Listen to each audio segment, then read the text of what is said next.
Sekarang kita masuk ke dalam segmen kedua, Leadership in VUCA Era.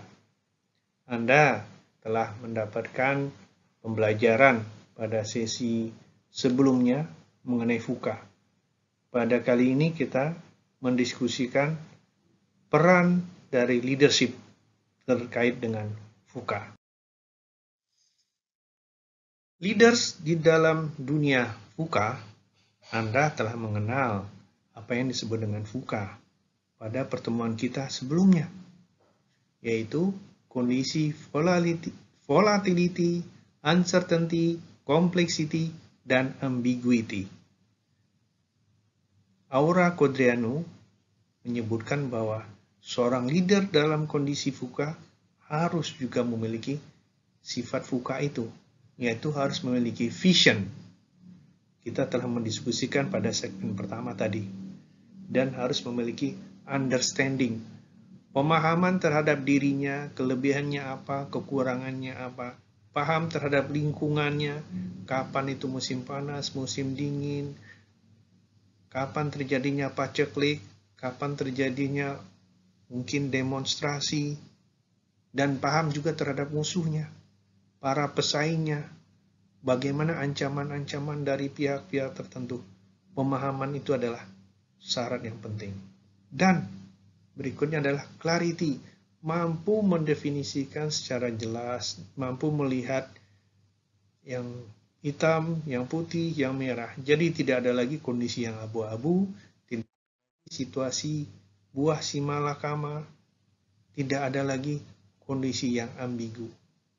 Dan seorang leader harus agility, yaitu orang yang tangguh, yang pantang menyerah, yang tidak takut dengan ancaman, yang tidak mudah patah semangat. Jadi seorang yang agile.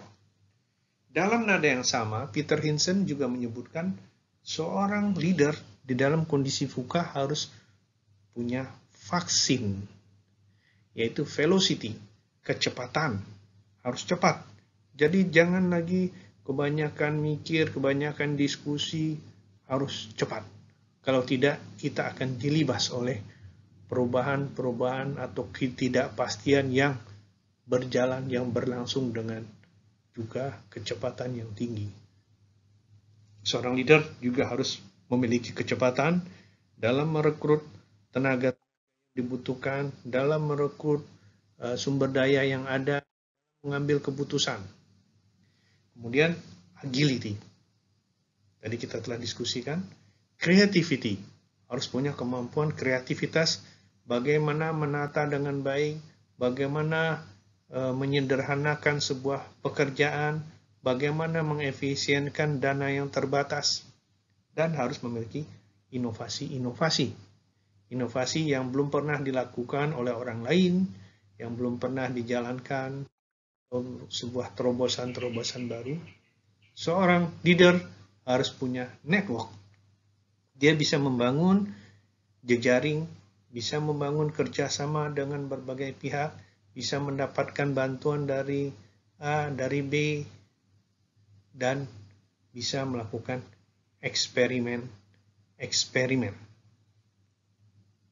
Eksperimen tidak harus di dalam lab tentunya.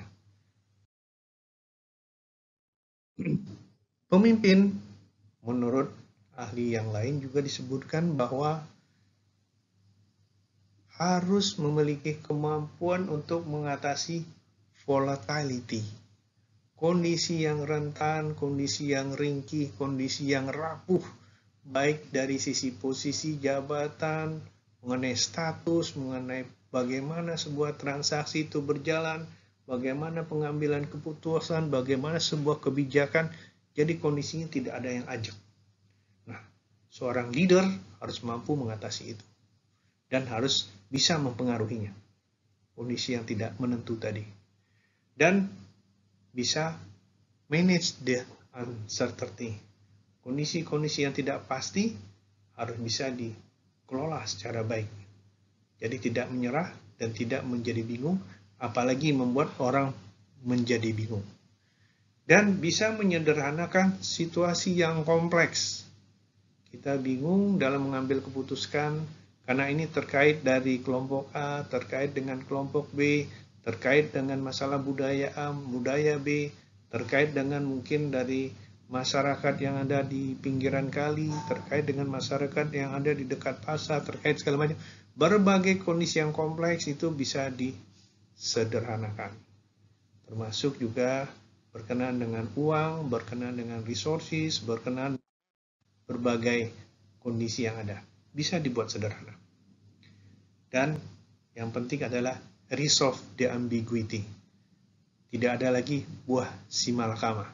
Jadi harus bisa tegas mengambil sebuah keputusan dan juga harus bisa secara jelas mendefinisikan situasinya.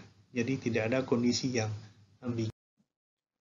Ada dua idea dari Aura Codreanu berkenaan dengan leaders di dalam era VUCA.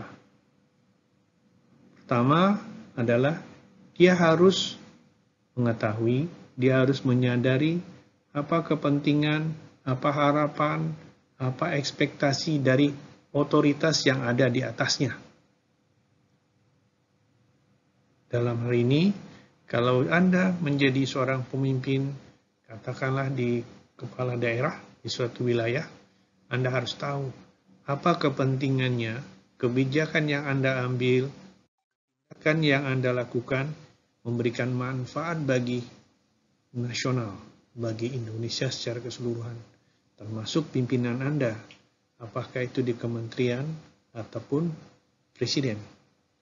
Demikian pula, kalau Anda pada tingkatan pemimpin menjadi seorang mahasiswa, Anda harus tahu apa harapan dari fakultas, dari universitas, atau perguruan tinggi secara umum.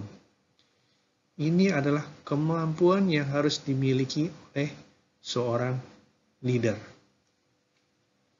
Dan yang kedua adalah bukan hanya kemampuan mengetahui atau memberikan terbaik, memberikan lebih dari apa yang diharapkan oleh lembaga atau otoritas yang di atas Anda, tapi Anda sikapnya, perilaku, kebijakan yang diambil pun harus compliant, harus selaras, serasi, dan harus sesuai dengan berbagai kepentingan-kepentingan yang ada, terutama kepentingan dari yang ada di atas Anda, dan juga kepentingan-kepentingan dari stakeholders lainnya. Nah, 3 prinsip di dalam VUCA. Pertama adalah trust your instinct.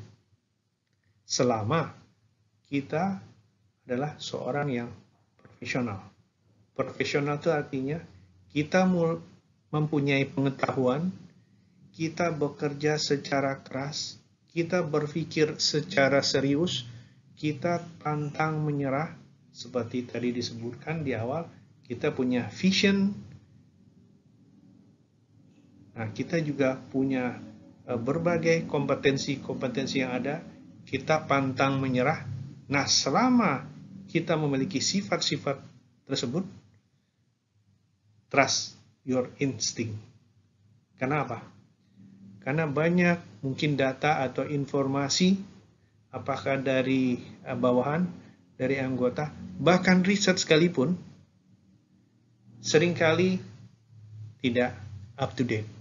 Misalnya apa? Misalnya perilaku masyarakat sekarang dalam kepatuhan terhadap protokol kesehatan. Riset yang dilaksanakan, kalau kemarin mungkin secara umum bisa disebutkan bahwa hasil riset 2 bulan lalu masih valid, tapi sekarang tidak. 2 bulan yang lalu, pada bulan September, tingkat kepatuhan masyarakat terhadap protokol kesehatan masih tinggi.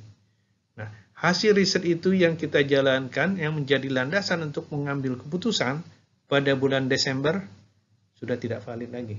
Karena kondisi masyarakat berubah. Nah, itu adalah trust your instinct. Jadi seorang pemimpin, seorang leader, oke, terjadi perubahan begini, hasil data yang kita dapatkan, harus kita punya insting. Kita punya insting melihat bagaimana tren yang ada, dan lalu kita bisa membaca situasi selama kita profesional, ambil keputusan. Yang kedua prinsip adalah accountability. Apa yang kita lakukan itu bisa dipertanggungjawabkan.